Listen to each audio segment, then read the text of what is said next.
Selamat datang ke channel Juga Com, dan hari ini kita akan bincangkan bab 3 tingkatan 1. Jadi untuk bahagian pertama ini kita akan bincangkan nombor kuasa 2 dahulu. Jadi pertama sekali kita kena faham dahulu apa yang dimaksudkan dengan kuasa 2. Jadi kuasa 2 suatu nombor ialah hasil darab nombor itu didarab dengan diri sendiri. Jadi kita perhatikan beberapa contoh di sini. Jadi 1 darab 1, nombornya adalah darab nombor sendiri. Jadi kita akan tuliskannya sebagai 1 dan kuasa 2 tu tulis 2 tu di atas tu dengan kecil. Jadi 1 kuasa 2 tu kalau kita masih ingat nilainya adalah 1 sahaja. 2 darab 2 dia akan jadi 2 kuasa 2 dan ingat sifar anda 2 darab 2 tu adalah 4. 3 darab 3, 3 kuasa 2. Ingat lagi tidak? 3 darab 3 tu adalah 9. Dan di sini banyak pelajar selalu keliru. 3 kuasa 2 tu adalah 3 darab 3. Bukannya 3 tambah 3. Jadi kena hati-hati.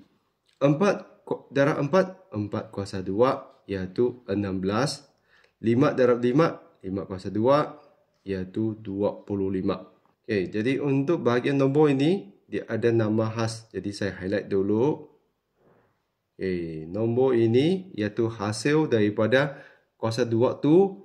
Ini ada namanya iaitu dipanggil sebagai kuasa 2 sempurna. Jadi inilah bahagian konsep yang anda kena faham dahulu sebelum kita lihat contoh soalan lah. Jadi di sini yang melibatkan kuasa 2 tu ada 4 contoh, iaitu ada 4 jenis soalan yang mungkin boleh diuji. Jadi pertama sekali kita lihat, kena pasti sama ada nombor berikut ialah nombor kuasa 2 sempurna atau bukan. Jadi di sini apa yang kita buat adalah kita cuba tuliskan nombor berikut tu daripada hasil darab nombor perdana. Lepas tu kita lihat adakah kita dapat bahagikannya kepada dua kumpulan yang sama. Jadi dalam buku dia gunakan kaedah pokok lah. Jadi saya lebih suka gunakan pembahagian berulang. Jadi pembahagian berulang tu adalah seperti ini, iaitu kita akan tuliskan 20 dan kita akan gunakan bahagi yang terbalik macam tu. Jadi kita akan pilih faktor perdana lah, iaitu nombor perdana untuk bahagian 20 tu. Jadi kita akan mulakan dengan 2 sebab ini nombor genap. Jadi kita dapat 10. Jadi kita bahagi lagi dengan 2, kita dapat 5. Lepas tu 5, apa nombor perdana boleh bagi 5 adalah 5. Jadi kita akan berhenti sampai tinggal 1 sajalah. Jadi di sini kita cuba tuliskan 2 darab 2 darab 5. Adakah kita dapat bahagikan faktor perdana ni kepada dua kumpulan yang sama? Memang jelas sekali tak dapat. Sebab 2 darab 2 tu ada, walaupun dia ada nombor 2 di situ, kita boleh bahagikan, tapi 5 tu hanya 1. Jadi di sini tak mungkin dapat bahagikannya kepada dua kumpulan. Jadi ini adalah bukan kuasa 2 sempurna. Sebab kita tak dapat bahagikannya kepada dua kumpulan atau dua nombor yang sama. Jadi kita teruskan dengan 16. Jadi kalau kita dapat bahagikan dengan 2, kita bahagikan. Hasil bahagi itu dapat 8. Jadi masih boleh bagi 2, dapat 4. Bagi lagi 2, dapat 2. Bagi lagi 2 sehingga jadi 1. Jadi 16 ni datangnya daripada 2 darab 2 darab 2 darab 2. Jadi di sini kita ada 4 nombor 2 tu. Maka kita sebenarnya boleh bahagikannya kepada dua kumpulan. Macam tu. Jadi 2 darab 2 tu adalah 4. 2 darab 2 tu adalah 4. Jadi 16 ni datangnya daripada 4 kuasa 2. Jadi 16 ni adalah kuasa 2 sempurna. Sebab 16 ni datangnya daripada hasil darab 4 dengan 4, iaitu 4 kuasa 2. Jadi untuk 36 kita ulang langkah yang sama. Jadi kalaulah anda lihat di sini, anda boleh bagikan dengan 2 sebagai nombor genap, dapat 18. Bagi lagi 2, dapat 9. Jadi 9 tu tak dapat bagi dengan 2 lagi, kita bagi 3, dapat 3. Bagi lagi 3, dapat 1. Jadi sekali lagi kita cuba tuliskannya kepada dua kumpulan. Dan kita lihat di sini 2 tu ada 2, 3 pun ada 2. Jadi apa yang kita buat tu, kita kumpulkannya kepada dua kumpulan. 2 darab 3, 2 darab 3. Jadi sekarang kita dapat ni adalah 6 darab 6 iaitu 6 kuasa 2. Jadi ini 36 pun adalah kuasa 2 sempurna. Jadi saya lebih suka gunakan pembahagian berulang lah dengan gunakan nombor perdana. Lepas tu kita lihat daripada faktor perdana tu dapat tak kita bahagikannya kepada dua kumpulan supaya kita bentukkan dia adalah hasil darab dua nombor yang sama. Kalau kita berjaya dapat bahagikannya kepada dua kumpulan yang sama, iaitu nombor itu datangnya daripada hasil darab nombor itu sendiri, maka itu adalah kuasa 2 sempurna. Jadi begitulah contoh pertama. Jadi untuk contoh kedua pula adalah cari nilai bagi setiap yang berikut tanpa menggunakan kalkulator. Jadi di sini apa yang penting adalah sifir anda kena pandai. Kalau sifir tak pandai, anda akan menemui sedikit masalah lah. Contohnya 7 kuasa 2. Kalau you pandai sifir, 7 darab 7 akan dapat 49. Jadi sifir itu penting lah. Anda mesti kena hafalkan. Jadi untuk B pula, kita lihat ni adalah nombor bercampur. Jadi apabila nombor bercampur tu, anda mesti kena tukarkannya kepada pecahan tidak wajar dahulu. Jadi 1 ni darab 4, 4 tambah 1 dapat 5 per 4 kuasa 2. Jadi kita akan darabkan nombor ini dengan sendiri. Dan di sini anda kena ingat, anda pernah belajar yang nombor negatif daripada bab 1. Kalau negatif darab negatif, memangnya sudah jadi positif. 5 darab 5, 25. 4 darab 4 tu 16. Jadi untuk bab ini, kita boleh biarkan jawapan kita dalam pecahan tak wajar. Jadi kalau anda letakkan 25 per 16 tu, sebenarnya sudah betul lah. Kalau anda tukar pun boleh, iaitu dapat 1, 9 per 16. Jadi begitulah untuk contoh soalan B. Dan untuk C pula, jadi sama ya, kita juga akan darabkan 0.9 darab dengan 0.9. Jadi di sini anda kena pandai sifir anda. 9 darab 9 tu adalah 81. Dan apabila kita darab dengan perpuluhan, tempat perpuluhan tu akan dikumpulkan. Jadi 1 tempat perpuluhan, 1 tempat perpuluhan. Jadi 2 tempat perpuluhan. Jadi 0.81.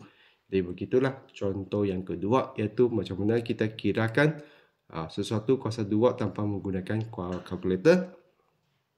Untuk soalan ni, anda kena menguasai sifir dahulu. Okey, jadi seterusnya pula kita akan lihat contoh seterusnya, iaitu cari nilai setiap yang berikut dengan menggunakan kalkulator. Jadi di sini kita boleh gunakan kalkulator lah. Untuk bahagian ni sebenarnya kita nak belajar tekan kalkulator saja. Jadi sama juga saya akan tekan kalkulator saya. Okey, jadi anda sila bersedia dengan kalkulator masing-masing supaya anda tahu di mana nak cari kuasa 2 tu. Okey, untuk kuasa 2 tu di mana? Kuasa 2 tu sebenarnya adalah simbol ini yang ada macam X kuasa 2 tu. Jadi di sini untuk soalan A kita tekan 35, lepas tu tekan kuasa 2. Dan kita akan terus dapat jawapan iaitu 1, 2, 2, 5. Jadi begitulah jawapan untuk A. Untuk jawapan B sama juga kita kena tekan pecahan. Okey, jadi tekan 5 per 13 dan jangan lupa kena tekan kurungan supaya dia kuasa 2kan penyebut dan pengangkanya, iaitu dapat 25 per 169.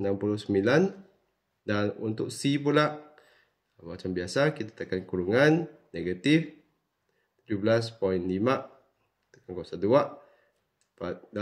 macam ni.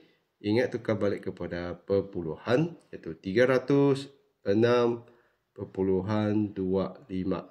Jadi begitulah untuk contoh yang ketiga tu. Jadi untuk seterusnya kita lihat contoh terakhir bagi bahagian pertama ni, iaitu buat anggaran.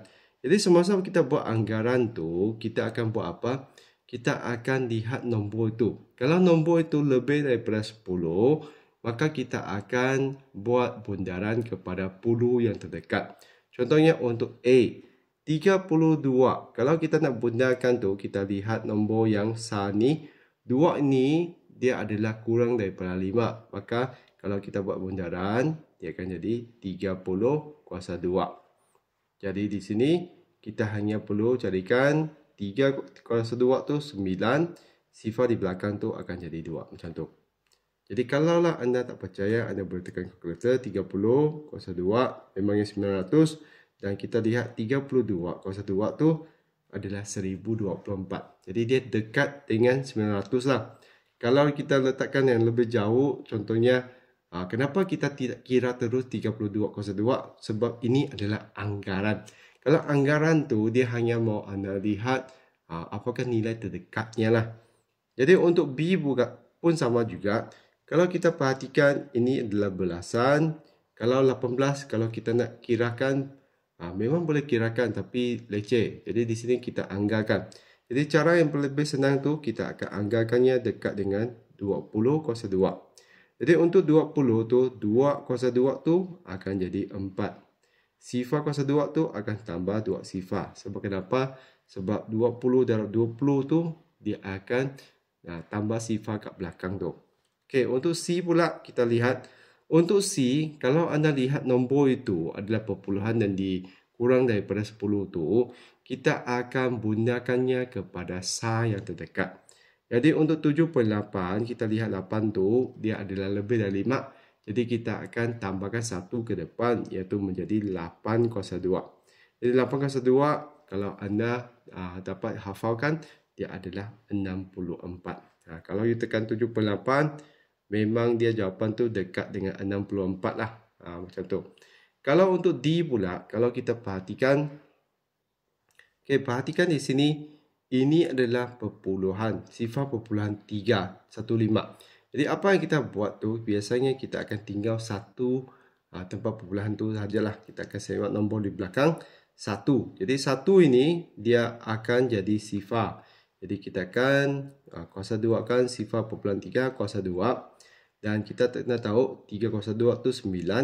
Kalau kita ada satu tempat perpuluhan, selepas kita darab, dia akan jadi 2 tempat perpuluhan. Jadi akan jadi sifar perpuluhan sifar 9. Dan di mana pergi negatif tu, sebab negatif darab negatif jadi positif.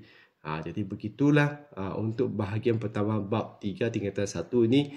Iaitu dalam video ni kita sudah belajar apa itu kuasa 2. Macam mana nak kesan sama ada sesuatu nombor tu adalah kuasa 2 sempurna atau tidak. Dan selepas tu macam mana kita kirakan tanpa guna kalkulator. Kirakan dengan guna kalkulator dan juga macam mana kita buat anggaran. Jadi selepas anda faham konsep asas ni, ingat buatlah banyak-banyak latihan supaya anda mahir untuk bab ini. Dan kalau anda berminat untuk beli buku rujukan, saya akan cadangkan anda beli masa kelas yang tingkatan 1, 2, 3 dalam satu buku. Jadi begitu saja perkongsian kali ini. Sekian, terima kasih. Kita jumpa lagi.